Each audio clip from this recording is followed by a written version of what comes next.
Hi, everyone. Okay.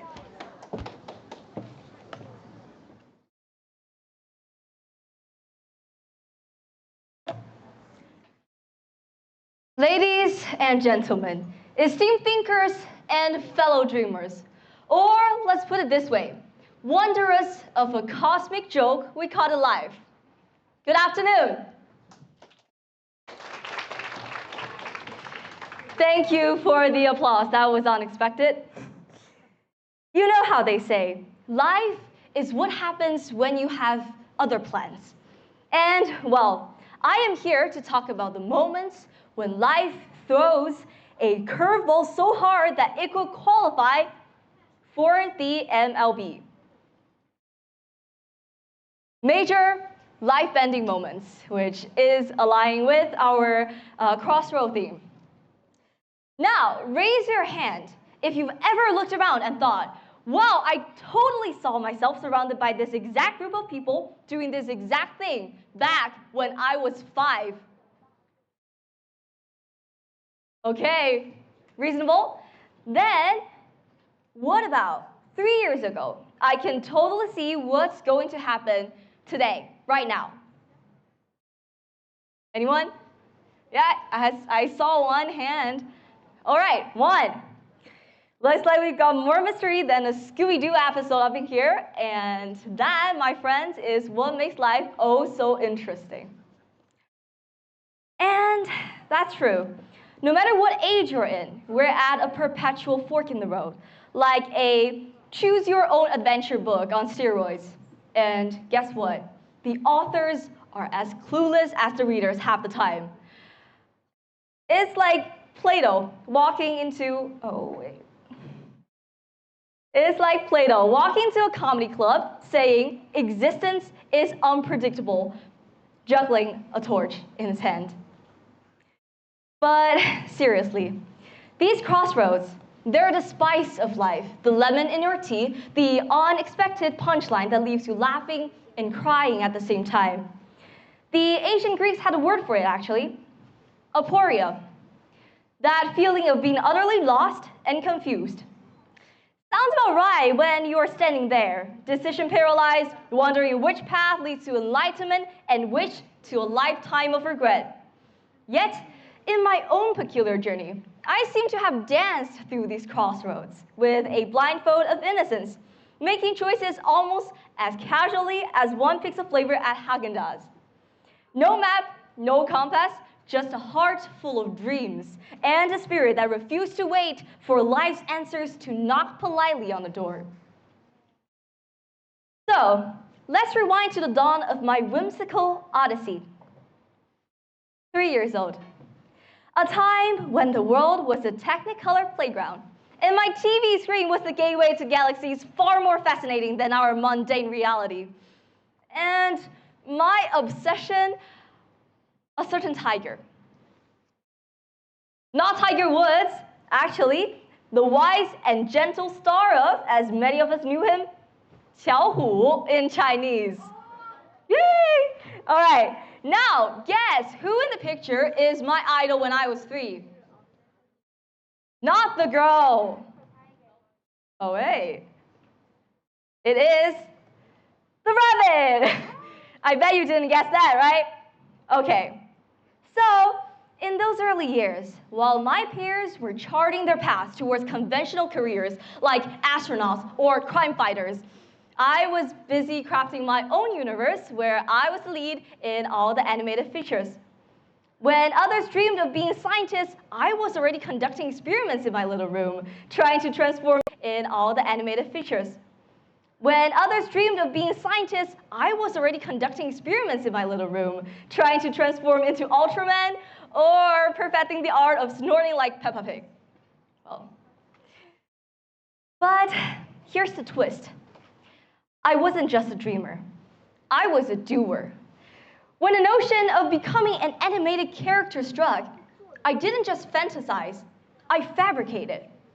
I designed costumes from paper, crafted models that brought my heroes to life in 3D, and delivered lines with such conviction that even Morgan Freeman would have been impressed. I mimicked Xiao Hu's manners, turning playtime into lessons on adulthood, mastering the art of eating without a single sound. My childhood wasn't just a stream of daydreams. It was a workshop of possibilities. Each fanciful idea was a seed planted, nurturing the garden of creativity that bloomed with every passing year.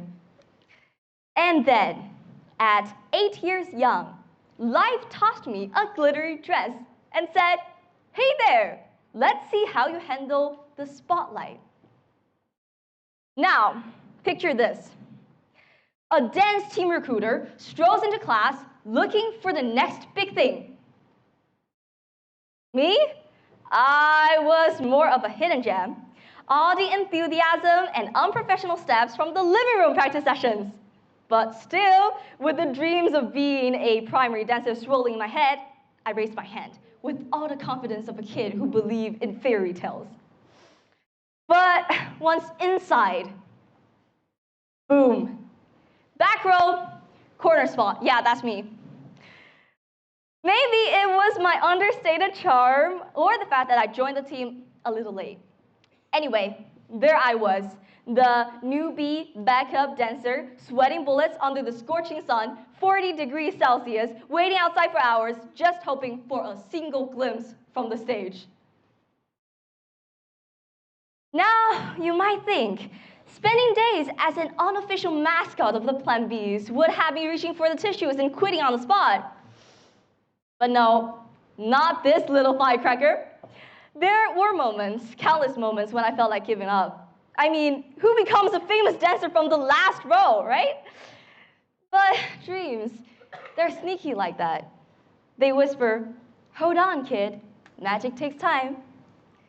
So, while everyone else was chilling with their water breaks and gossip sessions, I was the one practicing alone, staring at my reflection, memorizing every step until it became second nature.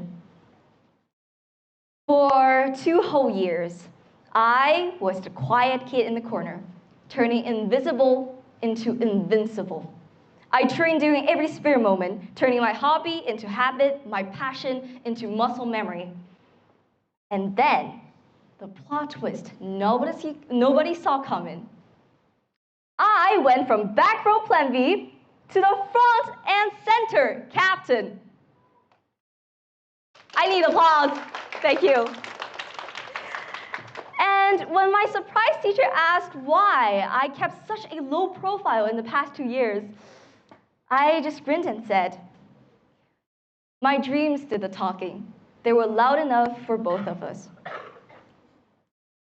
If you ask me, what is the moral of this twirl-filled tale? I would say, sometimes it's not about where you started, it's about where you're headed.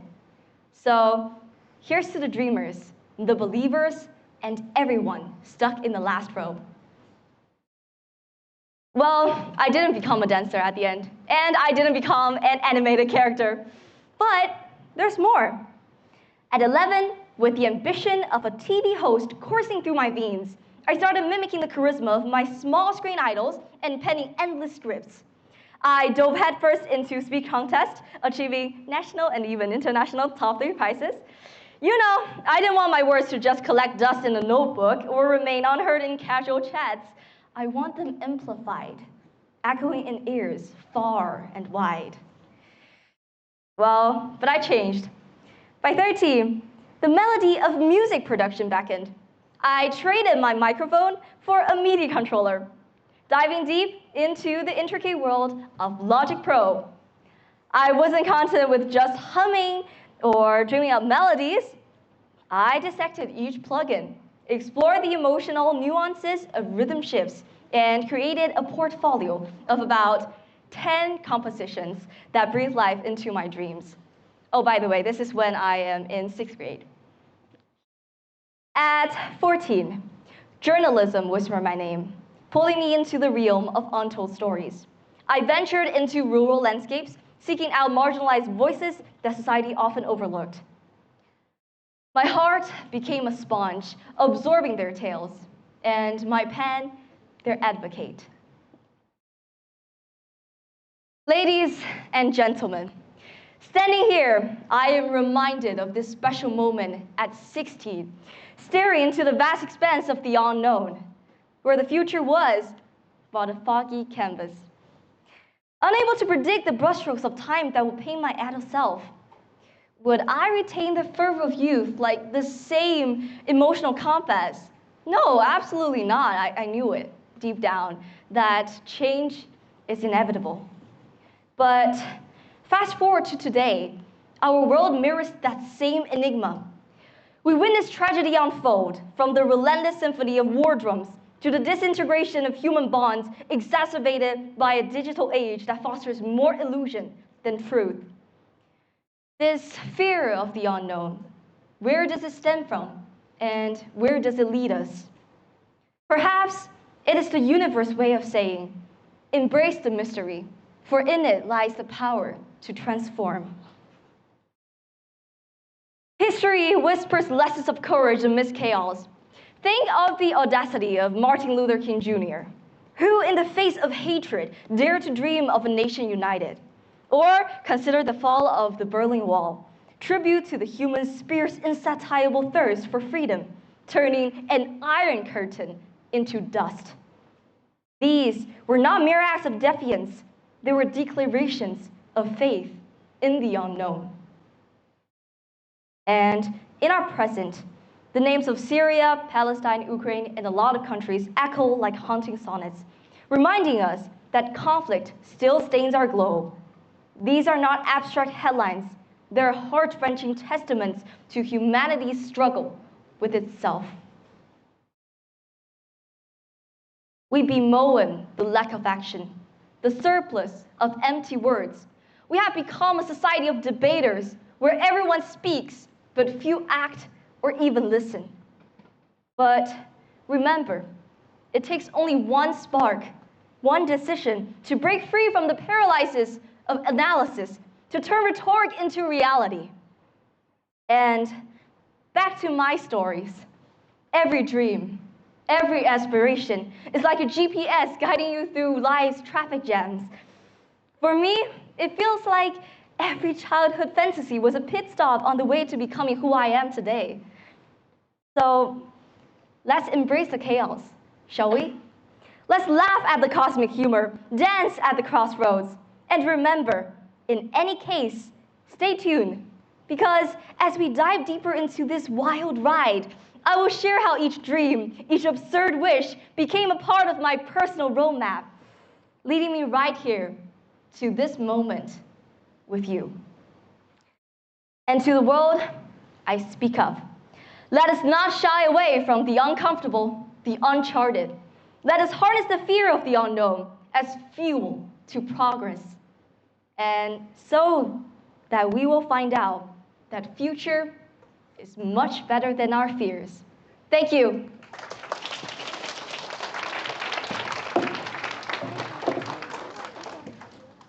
Thank you so much.